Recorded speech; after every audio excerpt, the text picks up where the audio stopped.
General Hospital spoiler for Tuesday. January 13th revealed that Britt could feel the danger long before Brennan ever spoke the words aloud. A cold pressure building at the base of her spine, warning her that the world around her was shifting in ways she could no longer predict. For weeks, she had sensed eyes on her, shadows that seemed to move when she did not, whispers that vanished the moment she turned. But everything crystallized the moment Brennan cornered her, his voice low, calm, and terrifyingly certain as he made it clear she was no longer a bystander. In the war brewing beneath Port Charles, she had something he needed, something Sidwell feared, and Brennan intended to use her whether she agreed or not.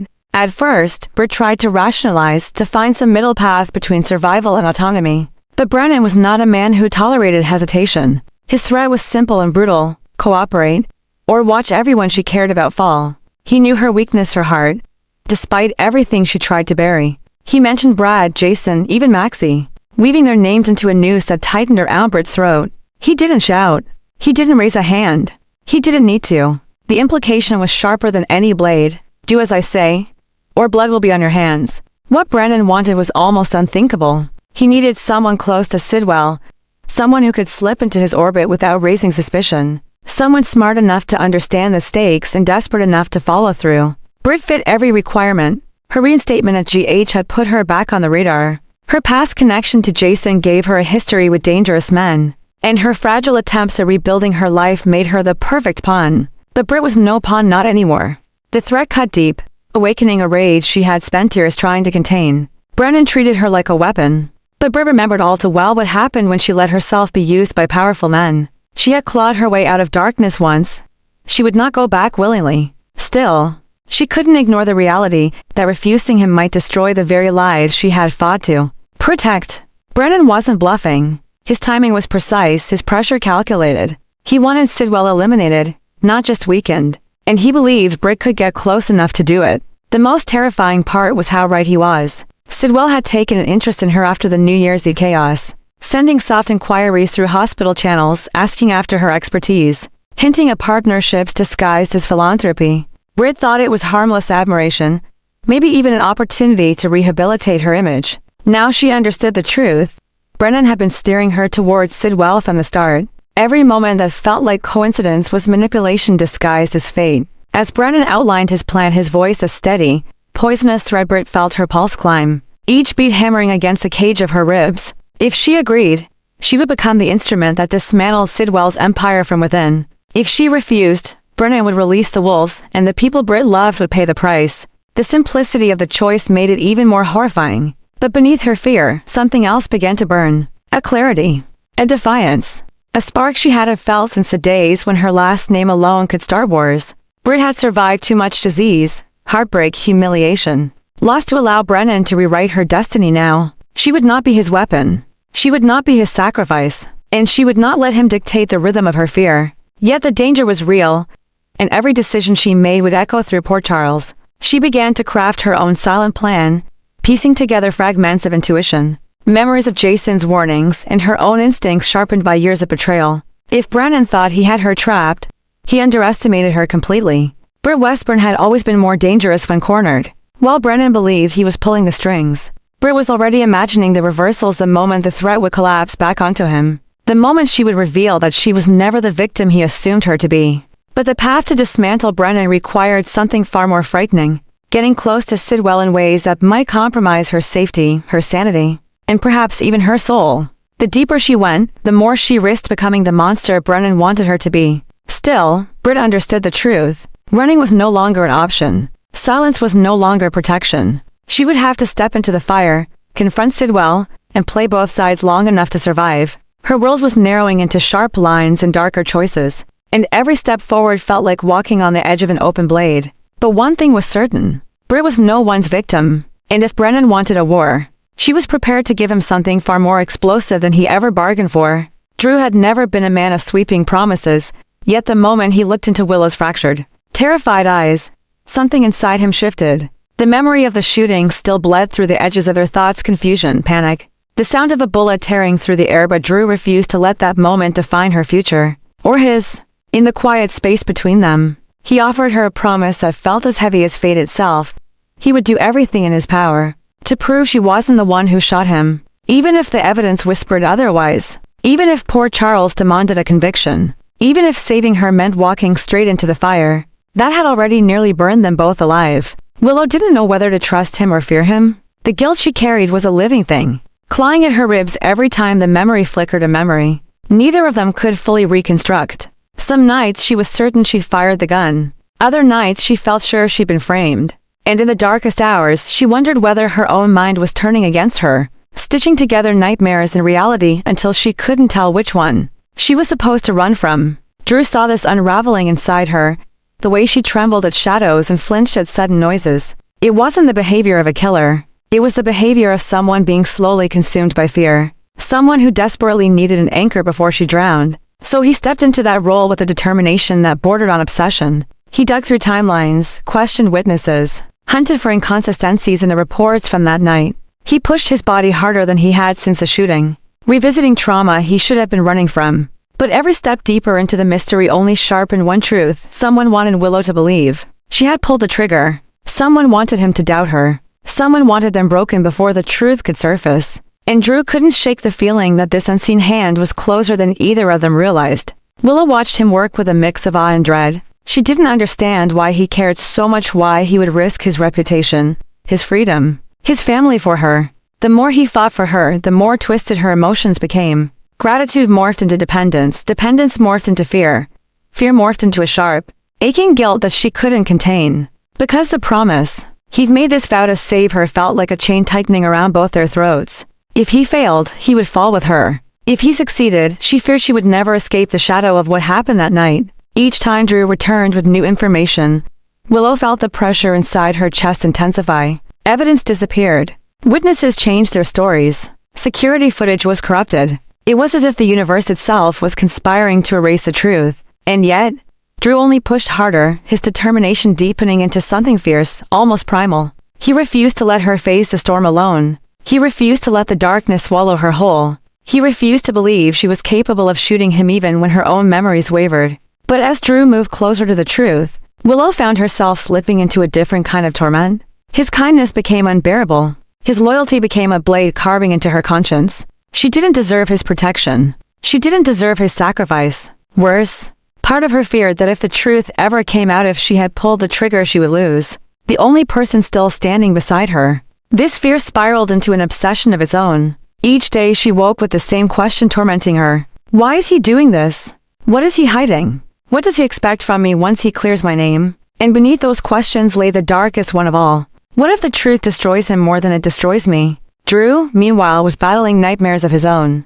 The shooting had left him with more than scars. It had left him with a hunger to reclaim the control that had been ripped from him. Part of his mission to save Willow came from guilt that he hadn't remembered sooner. Guilt that he had doubted her even briefly. Another part came from a deeper, more unsettling place, the need to rewrite the narrative of his own trauma. If Willow was innocent, then he hadn't been betrayed. If Willow was innocent, then the universe wasn't as cruel as it had seemed that night. If Willow was innocent, then maybe he could breathe again without feeling the echo of a gun barrel pointed at him. Their lives began to intertwine in ways neither had anticipated. Every secret Drew uncovered pulled them closer. Every memory Willow struggled through bound her fate tighter to his. And in the undercurrent of it all, something fragile, something dangerous began forming between them. Not love, not yet, but a desperate emotional entanglement born from shared fear, shared pain, shared survival. But the world outside wasn't blind to their connection. Whispers began circulating through poor Charles. Eyes followed them. Loyalties shifted. And somewhere in the shadows, the true shooter, the one who had orchestrated everything, realized Drew was getting too close.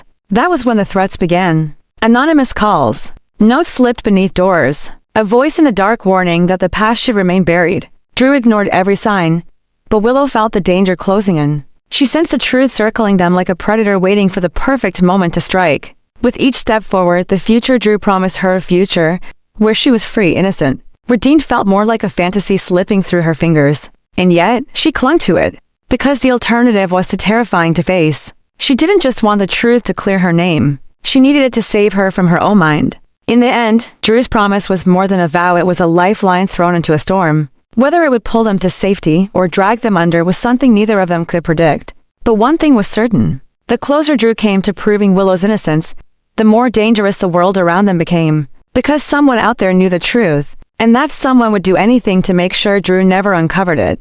Valentine had always lived with danger curled around the edges of his world. But the moment Charlotte's life intersected with that darkness, something inside him shifted, hardened, sharpened, awakened. He had fought battles before, had navigated espionage, betrayal, and the deadly elegance of Casadini politics. Yet none of those wars carried the weight of the one he now waged. This time, the battlefield wasn't global power or personal survival. This time, the purpose was singular and absolute: protect Charlotte at any cost. Every decision Valentine made in recent months, subtle threats, quiet alliances, calculated manipulation, was an extension of this obsessive vow. He watched the shifting landscape of Port Charles with clinical precision, noting the new predators stepping into the light, Sidwell's growing influence, Dalton's network still echoing through the city, the silent ambitions of those who saw Casadini inheritance as a weapon waiting to be claimed.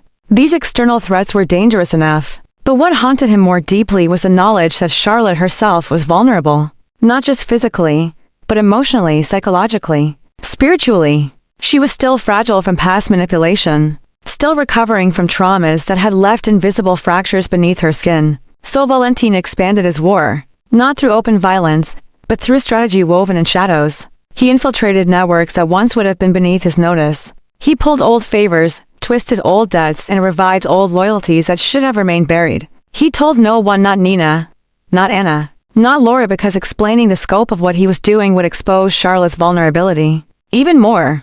And Valentine Casadini would rather carve out his own heart than hand anyone a weapon to use against his daughter. But with each step deeper into this hidden conflict, a problem began to grow, one Valentine recognized but refused to acknowledge. The line between protection and obsession was beginning to blur. His thoughts, once sharp and calculated, now thrummed with a constant pulse of fear. Every stranger's glance at Charlotte became a potential threat. Every coincidence a deliberate move by an unseen enemy. Even Charlotte's own independence, her attempts to find normalcy, her desire to step out from under his shadow felt like another battlefield he was losing control over. Valentine tried to hide it, but the obsession seeped into everything. He checked security feeds twice, then 3 times. He rerouted Charlotte's routines without explanation. He investigated teachers, friends, even hospital staff with suspicious intensity. He began keeping information from Laura, not because he distrusted her, but because he feared her moral compass would warn him he was slipping, that he was crossing lines he once swore he would never cross again. Still, he continued forward, because every moment he backed down, every time he resisted the overwhelming urge to protect, the same image returned to him: Charlotte lying hurt, frightened, alone, an echo of past traumas he could never erase. That fear, that picture burned into his mind, became the fuel that pushed him further into the darkness. And then came the breaking point. Whispers reached Valentine's ear, whispers that Charlotte's name had surfaced in Sidwell's orbit. A list was circulating. A list of possible leverage points for a rising threat with unpredictable motives. Charlotte's name wasn't highlighted, wasn't marked, but it was there. And for Valentine, that alone was enough to set everything ablaze. The man he became after reading that name was not the reformed father he tried to present to the world. He was the Casadini heir, shaped by cold strategy, sharpened by loss, remade by love that had nowhere to go but into brutal protection. He confronted Sidwell's network with a quiet, lethal precision. Information disappeared. Accounts froze. Operatives were located without explanation. Valentine moved like a phantom, carving holes into Sidwell's power, the kind of actions only a man willing to sacrifice everything could commit. Yet beneath every calculated strike was the same singular truth: Charlotte cannot be harmed. Charlotte cannot be touched. Charlotte cannot be taken. What Valentine refused to admit, not even to himself, was that his fear had become an obsession powerful enough to distort reality. Charlotte was growing, seeking autonomy, craving her own identity beyond the Casadini shadow, but Valentine's determination to shield her risked suffocating her. And though he sensed this shift, he could not step back.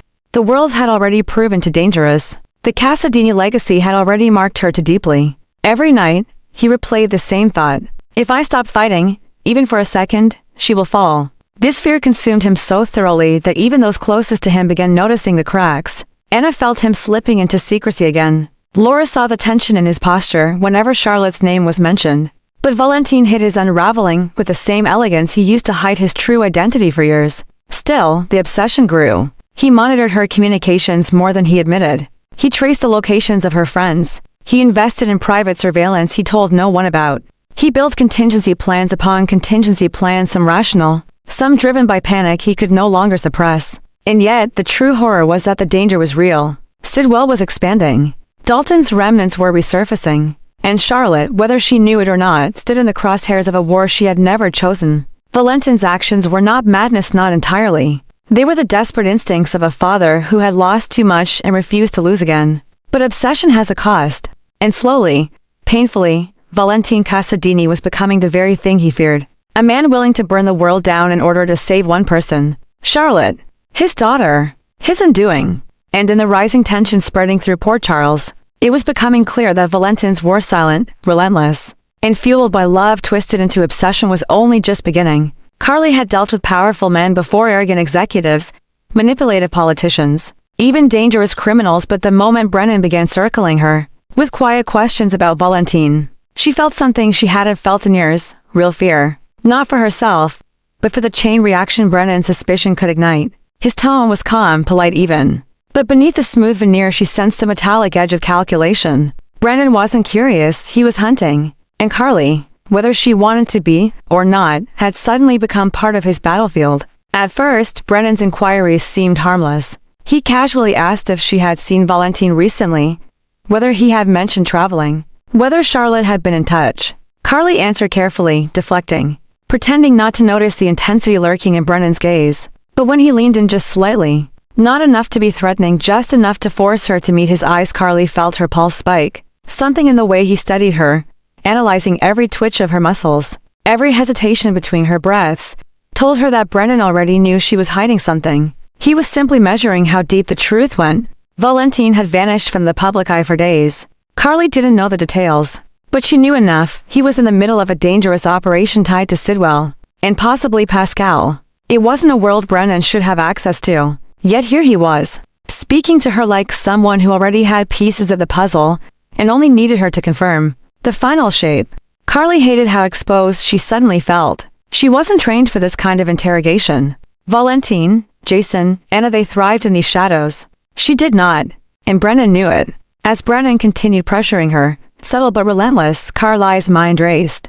Every answer she gave risked drawing Valentine deeper into danger. Every lie risked exposing her as an accomplice. She could feel the walls closing in, and for the first time, she realized Brennan wasn't simply suspicious, he was expecting Valentine to be the key to something far larger, something violent, something catastrophic. His calculated questions weren't about finding Valentine. They were about proving a theory Carly could only guess at, and that terrified her. Carly tried to maintain her composure. She smiled, pretended not to notice his probing, laughed lightly as if the conversation were normal. But her heart hammered against her ribs with every second that passed. Brennan wasn't fooled.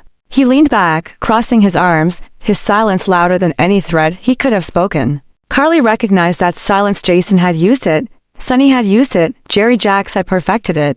It was the silence of a man who had already made up his mind. Brennan believed Valentine was hiding something, and now he believed Carly knew it too. When Brennan finally walked away, it didn't feel like relief. It felt like the start of something much worse. Carly knew he would return. He wasn't finished with her. He would ask more questions, push harder, close in tighter. Brennan wasn't just suspicious. He was convinced Valentine was involved in a growing conspiracy. A conspiracy that Brennan wanted to crush before it grew beyond containment. And if Brennan kept connecting dots, if he discovered Valentine's movements, or Charlotte's vulnerability, or Anna's disappearance, or Sidwell's obsession, then the entire structure holding their world together would collapse. Carly saw the pieces aligning in her mind like a grim puzzle. Anna under threat, Valentine waging a silent war, Sidwell expanding, Pascal resurfacing, and Brennan dissecting every trail leading back to them. Carly felt the dread settle into her bones. Valentine was out there, fighting battles that could destroy him. And Brennan, calm, intelligent, methodical Brennan, was now following the trail straight to him. The catastrophe wasn't coming. It had already begun. As Carly stood alone, breathing hard, she realized the truth. If she didn't find a way to warn Valentine quietly, quickly, without attracting Brennan's attention, it wouldn't just be Valentine in danger. It would be all of Port Charles. Ava had faced danger in many forms throughout her life, but nothing compared to the chilling, paralyzing moments Sidwell revealed the truth he had been holding back. It came without warning, slipped into the conversation like a thin blade sliding between ribs, silent, precise, impossible to stop once it pierced. Ava had expected threats, manipulation, even veiled ultimatums. But what she did not anticipate was Sidwell's ability to reach into the darkest, most fragile part of her past and drag a buried truth into the light. As his calm voice delivered the revelation, something inside Ava fractured. Her breath snagged, her pulse quickened in uneven bursts, and a cold sweat broke across her skin as if her body understood the danger faster than her mind could. Sidwell didn't raise his voice, didn't lean forward, didn't show any aggression. In fact, his stillness made the moment infinitely more frightening. He watched her with the quiet satisfaction of a man who had spent months studying every weakness she tried to hide, every crack in her armor, every scar she thought no one could trace back to her. And now he was using it not for leverage, not for negotiation, but simply to remind her that he could. Ava felt a sensation she hadn't experienced in years. Genuine, bone-deep panic. Not the performative fear she could manipulate when necessary. Not the adrenaline-fueled terror that pushed her into survival mode. But a cold, suffocating dread that made the room feel too small and her heart beat too loud. Sidwell had found the one truth she could not defend against. The truth she had spent years burying beneath reinvention, silence, and sheer willpower. And the way he revealed it measured, almost gentle, made it clear that he had no intention of using it immediately. No. Sidwell wanted her to sit with the knowledge that he now controlled the narrative of her life. He wanted her to feel the weight of that power like a hand around her throat, tightening slowly enough to be tortuous. As Ava struggled to maintain her composure, she sensed something shift in him. His eyes, cold but curious, lingered on her reaction, memorizing every twitch, every flicker of fear, every attempt she made to rebuild her mask. She knew instantly that this wasn't a man seeking advantage. This was a predator savoring the moment his prey realized it had been caught, long before it ever sensed danger. Ava's mind raced, calculating escape routes, possible allies, the proximity of her phone, the distance to the door. But no matter how many strategies she tried to assemble, the truth Sidwell had dropped into her lap overshadowed them all. It wasn't just ammunition against her, it threatened her safety, her daughter's future, the delicate structure of her life in Port Charles. And worst of all, Sidwell knew exactly what it meant to her. He had torn open a wound Ava had convinced herself had healed, and in doing so, he forced her to confront a fear so old and so deeply rooted that she barely recognized the woman, trembling beneath its weight. As she tried to steady her breathing, a horrifying realization crept through her. Sidwell wasn't finished. His revelation was just the beginning, a test to see how far he could push before she broke. Ava understood then that she was no longer navigating a power struggle or a business threat. She was entangled with a man who wanted psychological dominance, a man who found pleasure in destabilizing her, a man who had already begun rewriting the balance of power between them. And for the first time in a very long time, Ava Jerome felt truly, unmistakably hunted.